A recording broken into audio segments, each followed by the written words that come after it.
Matthew Stafford, man, he got Pro Bowl snub, man. I saw that. Now, who were the NFC quarterbacks? Obviously, it was Rodgers, Brady. I can't. Kyler Murray. Oh yeah, Kyler Murray got No, Kyler Murray is. I hate Kyler Murray. He's definitely over Kyler Murray. I'm not gonna hold on. I'm not gonna let you like. I'm not gonna take no Kyler Murray slander because I'm an OU fan, so that's an OU product. I'm not gonna take no OU alumni slander. So we just gonna stop. We gonna dead that right there. I thought I wouldn't even have to say this, but this one is a toss-up. Off kind of slow, but it's been very, very good now. You have to run the football. You have to get back to your older philosophy. Let's get right into it.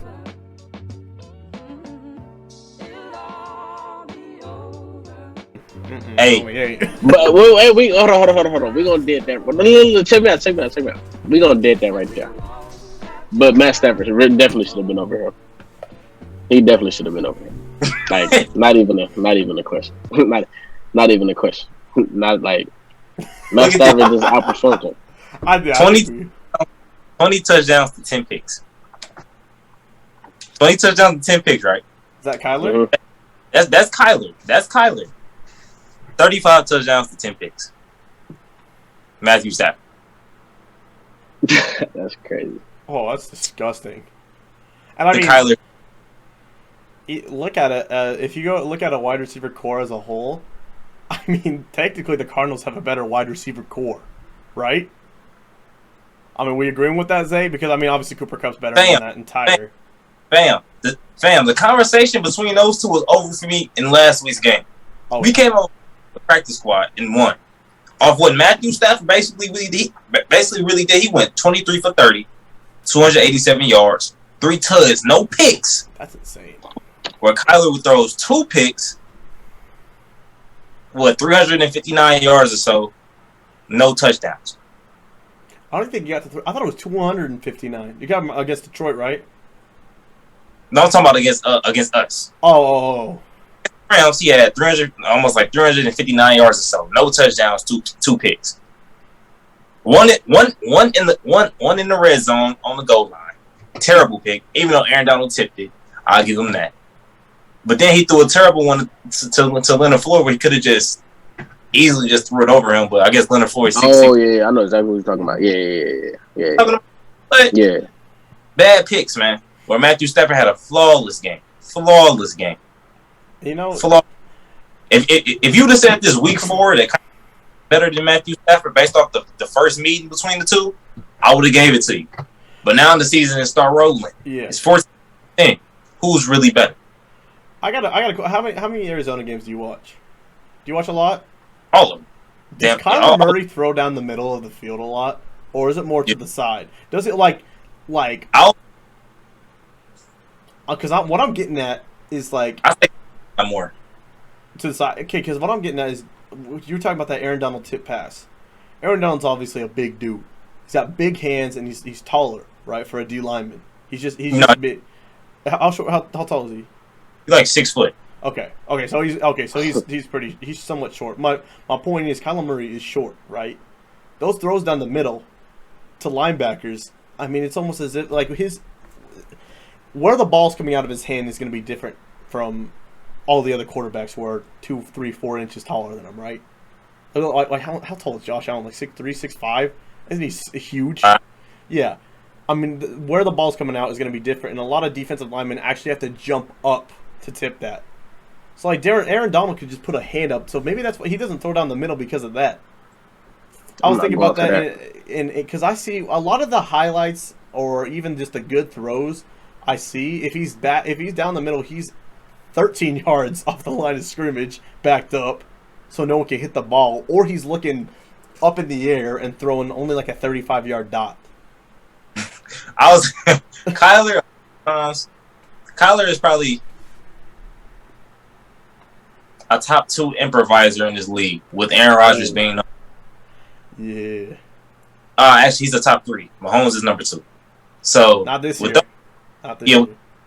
You don't think Mahomes is a better improviser than Kyler? Not this year. That's what Kyler's got going for him. Honestly, I don't. Just because. Well, it's honestly neck and neck because Mahomes had terrible first half, while Kyler Murray had a great first half, and now Mahomes is having a better first half, and Murray's having a terrible second half, or Mahomes having a better second half. Yeah, you know what I'm saying. Yeah, Murray's so having neck better. and neck, but I still think it's Murray just by a bit. But Kyler, a lot of times he gets like the pocket. A lot of times with the Cardinals breaks it kind of breaks down a lot. Like even with the O-line being better this year, pocket still seems to break down.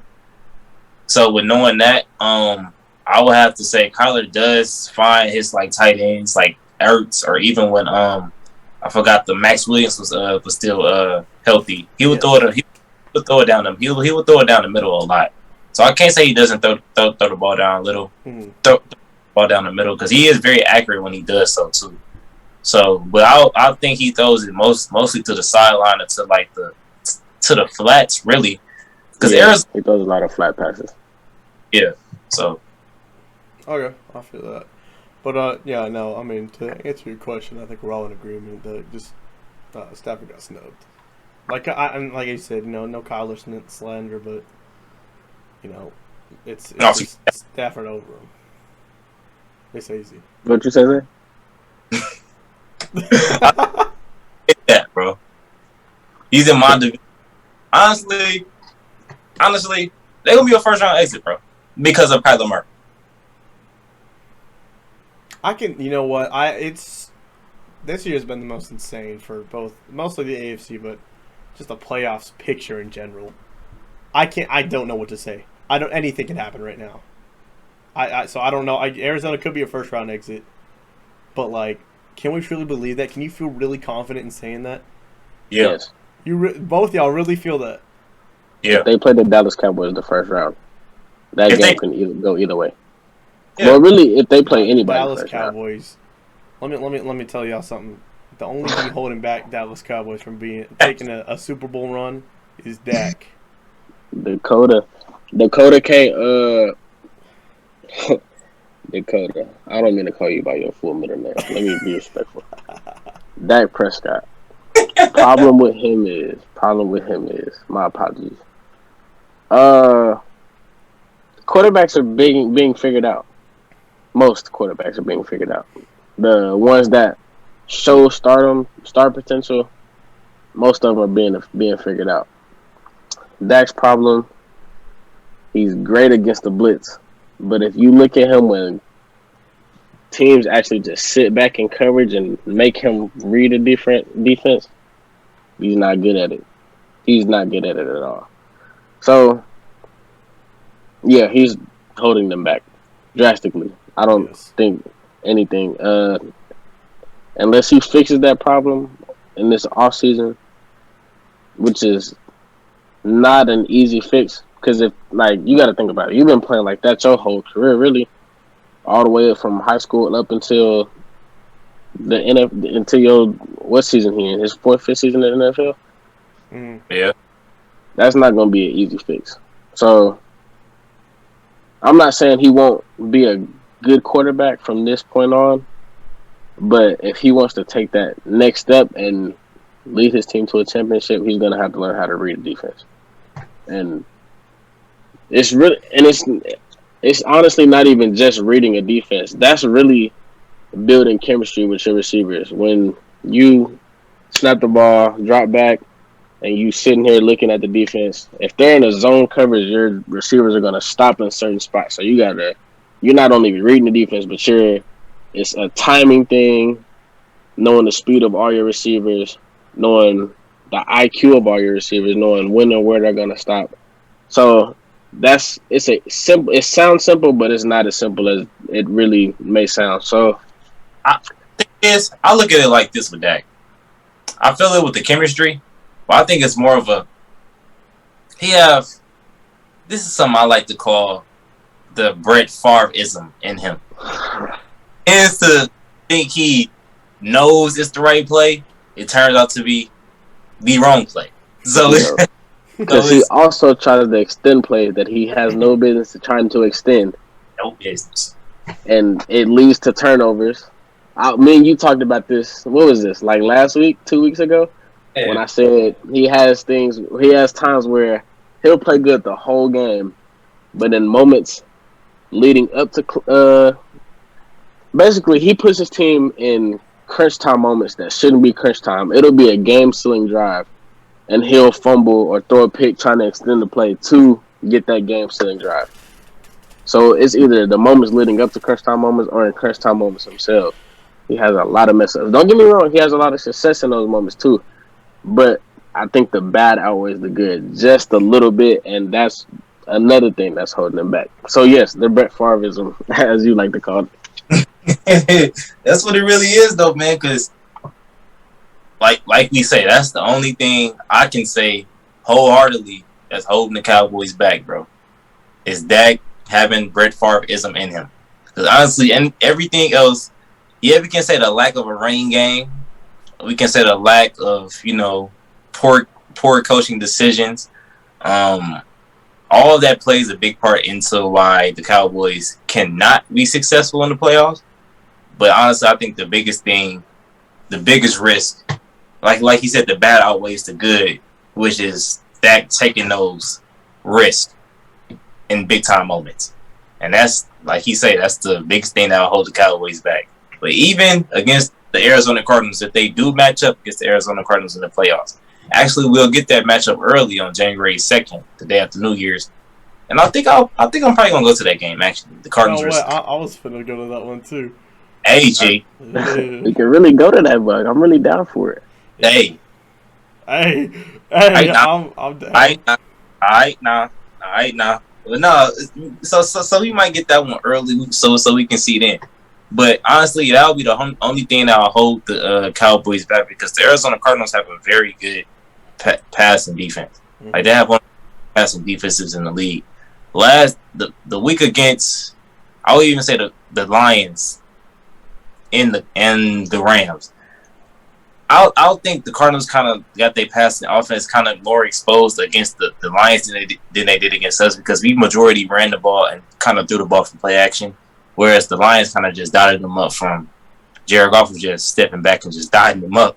But like the number one overall pick he is. That's all that was.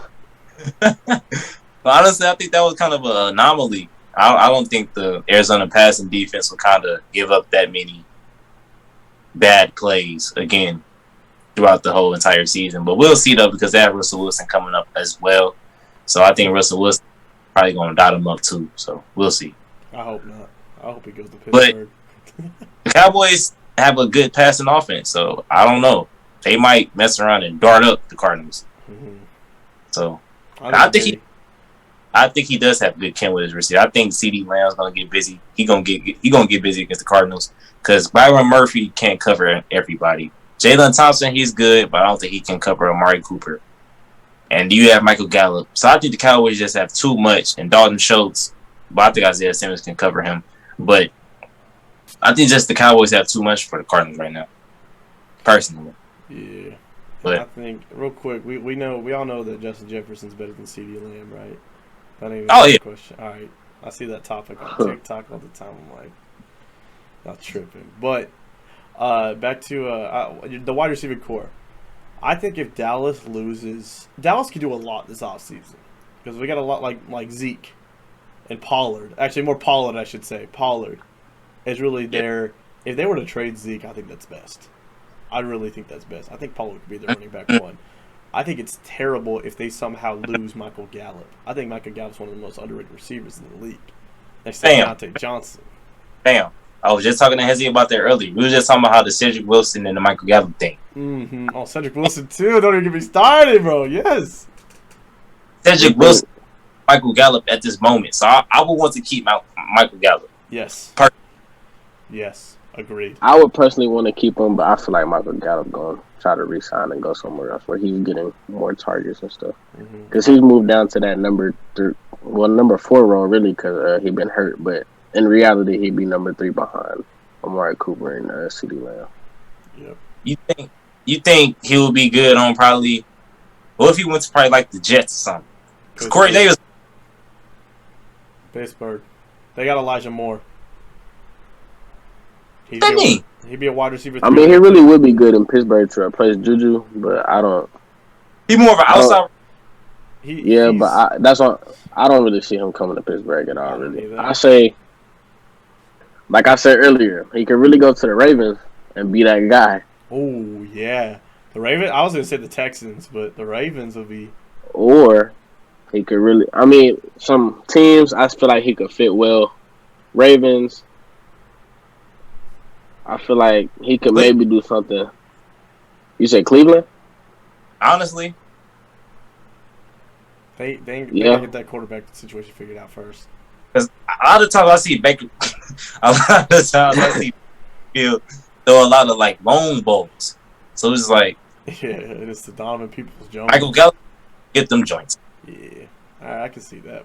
But we're being real. Baker might need, but not even start next year. Who knows? Who knows? You think? Bro? It's Dude, like, Baker sucks. I mean, seriously, the only reason that the Browns are good, and I say it again because same thing as last year, it's their run game and their defense. Denzel Ward is insane, and Myles Garrett obviously, but that run, Nick Chubb and Kareem Hunt is almost unfair. Baker sucks. Baker is terrible. I hate Baker. All right, say that, because I just want to get to that. I just want to get a. Let's let Hez finish his list. 'Cause I know he has some teams on his mind for Michael Gallup. I'm curious. I'm actually with you on that. We'll talk about that in a second, though. I just got Ravens. I feel like maybe him and Micah Pittman would be good in Indianapolis. Yeah. Ooh, And then yes. he really could. I mean, we don't know what their free agency gonna be like, but if he go to the Packers when or if Devontae leaves, and him, Alan Lazard, and Michael Valdez-Scantling would be a nice little trio. It'd be an all right little trio. What about Alright.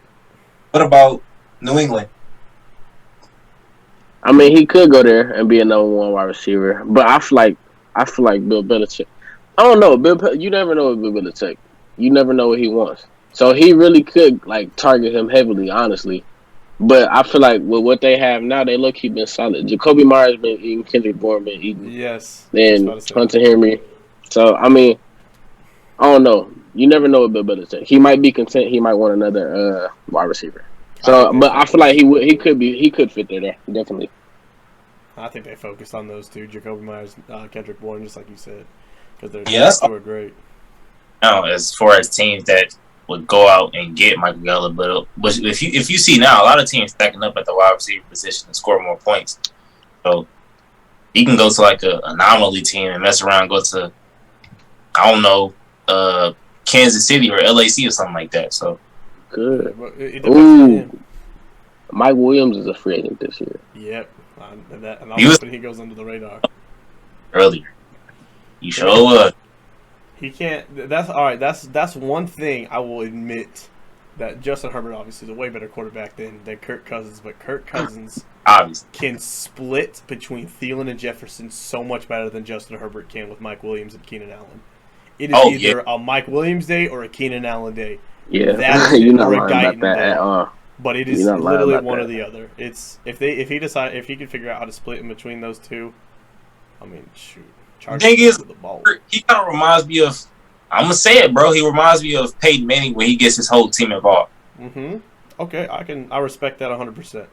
But then Peyton Manning did have like a favorite target, like a favorite couple targets that he went to and split those targets with those receivers.